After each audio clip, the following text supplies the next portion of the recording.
Halo teman-teman, berjumpa lagi dengan saya Brother Phil. Kembali kita akan menanggapi bangkai. Bukan bangkai namanya kalau tidak menyebarkan bau kemana-mana.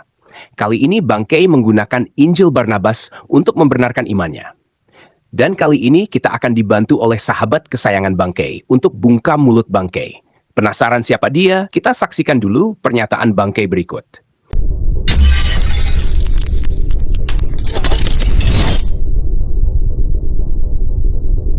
Tema hari ini adalah bukan orang Islam yang menuliskan kitab Barnabas, The Gospel of Barnabas, The Gospel of Barnabas, Injil Barnabas bukan ditulis oleh orang Islam. Ya, itu tema kita malam ini.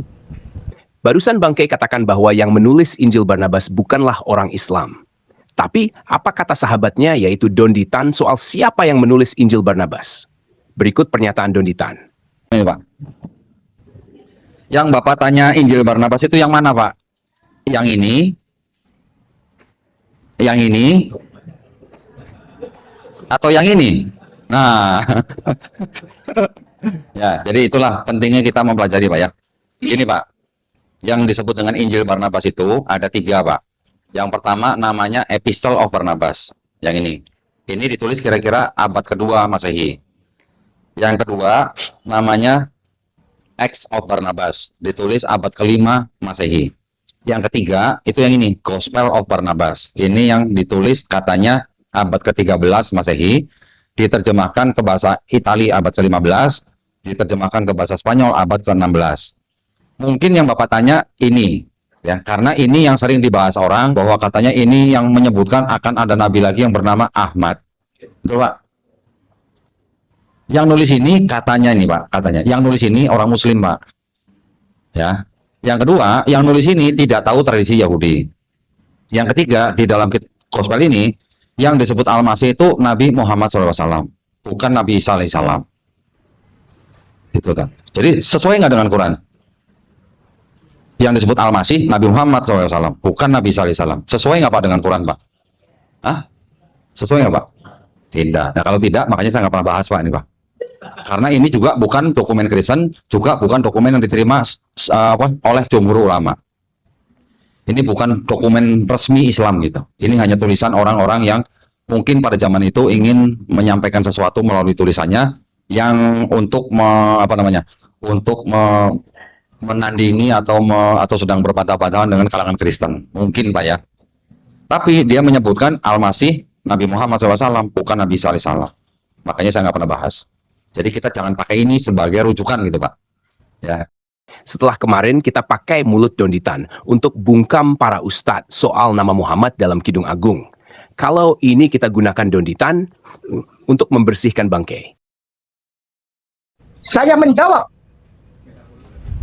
video YouTube channel judulnya 3 hari. 3 hari YouTube channel 3 hari. Judulnya siapa yang dimaksud Alkitab? Diutus setelah Yesus dan bersaksi tentang Yesus, Muhammad, atau Roh Kudus. Sekali lagi, YouTube channel 3 hari. Judulnya, siapa yang dimaksud Alkitab? Tanda tanya. Diutus setelah Yesus dan bersaksi tentang Yesus, Muhammad, atau Roh Kudus. Kenapa saya menjawab ini?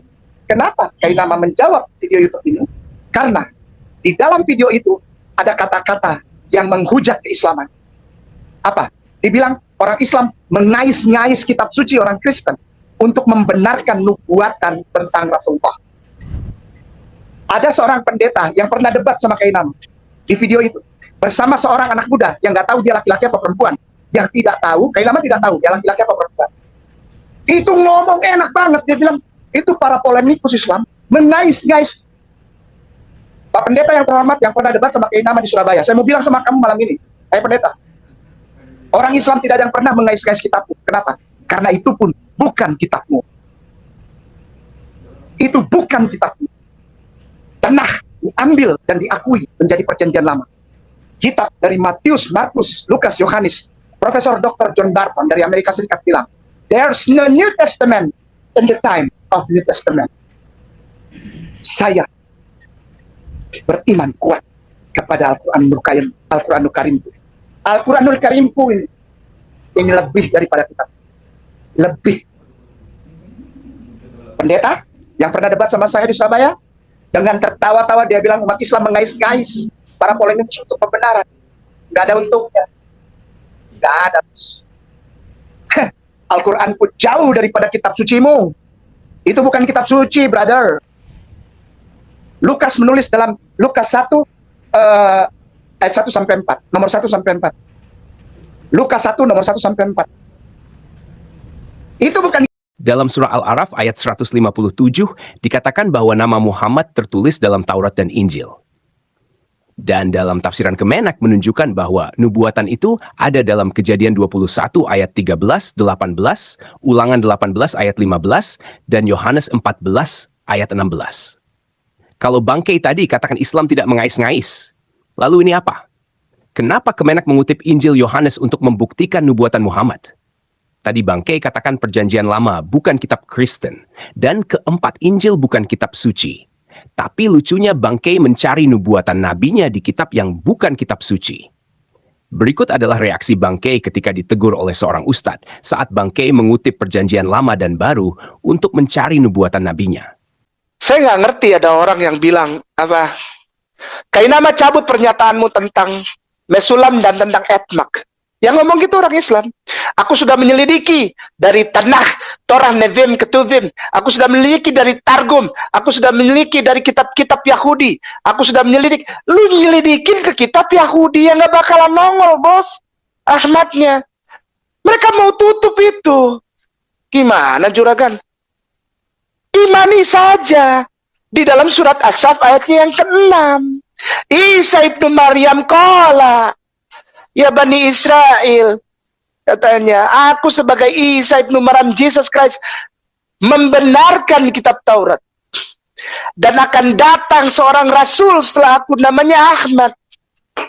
Kalau antum nggak percaya 42 ayat 1 itu adalah nubuatan tentang Ahmad, maaf ya, jangan marah, jangan marah aku ya. Ini aku aja ini. Ini aku sendiri ya. Aku tidak mau mempengaruhi orang, brainwashing orang, enggak. Aku cuma mau bilang aja, bos. Juragan, para ahli-ahli yang debaters itu di media sosial, come on. Lu marah gua gimana? Orang bersaksi dimarahin. Ustadz lagi marahin gua. Tarik. Kalau ditarik itu, imanku juga ditarik. Iman Islamku ditarik. Berarti nggak ada lagi Yohanes pasal 16 ayat 13 itu. Feruah amat. Feruah amat. Itu nggak ada lagi. Gimana, saudara? Ketika ditegur oleh ustadz lain untuk tidak mengutip ayat Alkitab, Bangkei mengatakan bahwa imannya juga akan ditarik nubuatan dalam Yohanes juga tidak ada lagi. Tadi katanya tidak mengais dan bergantung pada keempat Injil. Giliran disuruh tarik, Bangkei ngamuk dan mengatakan imannya juga akan ditarik kalau semua nubuatan dalam Injil ditarik. Inilah susahnya menanggapi Bangkei yang licin. Tidak bisa dipegang kata-katanya. Dikit lagi, Sob. Mana dia? Ah, ini. Geser lagi dikit. Likewise. 4, 5, terus Ustaz. Geser lagi. Ini dia. Likewise. Bisa gedein nggak, Ustaz? Gedein ya. Kita lihat. Tahun berapa ini kejadian ini? Kita lihat di bawah Matius. Di bawah Matius apa? Dapat. Bohong. Difitnah, bilang orang Islam yang menulis kitab Barnabas. Lihat ini. Ada lagi setelah ini, itu di abad kelima, Gospel of Barnabas, namanya Acts of Barnabas. Acts itu ACTS. Acts itu tindakan. Ya. Acts of Barnabas itu di abad kelima. Nah, kalau yang ini yang dianggap sama dengan Islam, ini yang dianggap di abad sudah di atas abad 10 dan ini diterjemahkan di abad ke-16. Ini ada dua, ada yang bahasa Spanyol, ada yang bahasa Itali. Barusan Bangkei katakan bahwa Injil Barnabas sudah ada sebelum abad kelima. Faktanya kalau kita tanya ChatGPT, begini jawabannya. Injil Barnabas tidak disebutkan dalam Decretum Gelasianum. Penjelasannya, Decretum Gelasianum adalah dokumen gereja Katolik dari abad kelima, sering dikaitkan dengan Paus Gelasius I, yang mencantumkan daftar kitab-kitab yang dianggap kanonik dan yang dianggap apokrif atau ditolak oleh gereja. Namun, Injil Barnabas tidak termasuk dalam daftar tersebut karena Injil Barnabas kemungkinan baru ditulis jauh kemudian sekitar abad ke-14 sampai 16 Masehi, kemungkinan besar di Eropa. Banyak sarjana percaya Injil Barnabas adalah hasil karya pasca Islam yang mencerminkan pandangan teologis Islam, termasuk klaim bahwa Yesus bukan anak Allah dan tidak disalib. Jika Bangkei ngotot dengan Injil Barnabas yang katanya sudah ada sejak abad ke-4 atau 5, maka konsekuensinya Bangkei harus menerima isi dari Injil Barnabas yang justru bertentangan dengan Quran dan iman Islam. Teman-teman, yuk kita bahas keabsahan Injil Barnabas dalam sudut pandang Islam. Dr. Abbas Mahmud Al-Aqad mengajak muslim di seluruh dunia untuk menjauhi Injil Barnabas. Beliau menjelaskan bahwa Injil Barnabas bukan hanya saja menyerang keyakinan Kristen, tapi juga menyerang keyakinan Islam. Seperti di situ dikatakan bahwa Yesus menyangkal ia adalah Mesias, padahal Islam sendiri menjuluki Yesus sebagai Mesias. Lalu Injil Barnabas juga menjelaskan bahwa ketika Maria melahirkan Yesus, dia tidak merasakan sakit. Padahal Al-Quran menjelaskan ketika Maria melahirkan Yesus, ia merasakan sakit.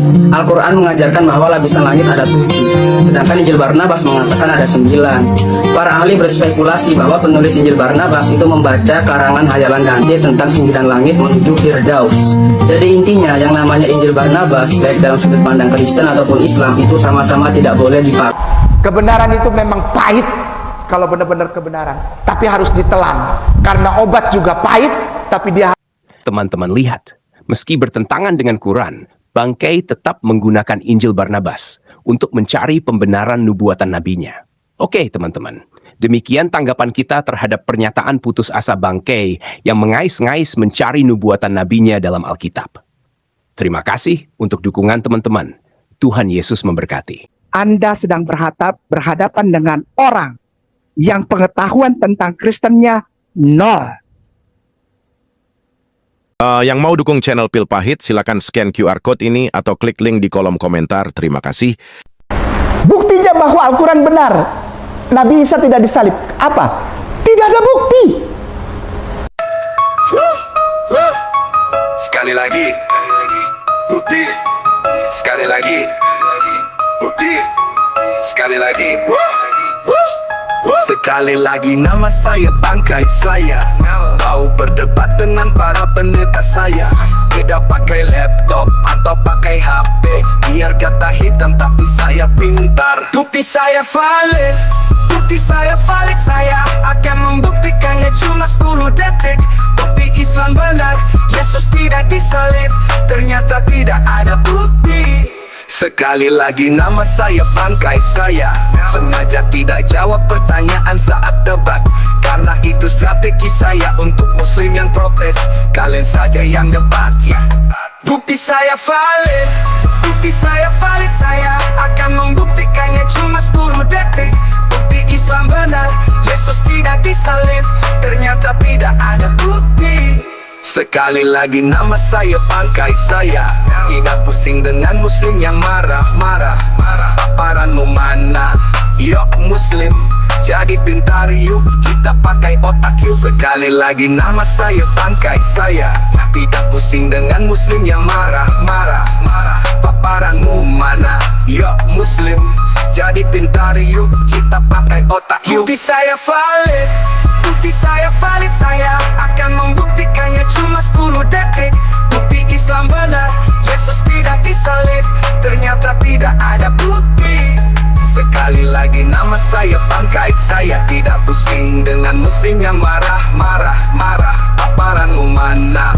Yuk muslim, jadi pintar yuk, kita pakai otak yuk. Bukti saya valid, bukti saya valid. Saya akan membuktikannya cuma 10 detik. Bukti Islam benar, Yesus tidak disalib. Ternyata tidak ada bukti. Sekali lagi, bukti. Sekali lagi, bukti. Sekali lagi, bukti. Sekali lagi, bukti.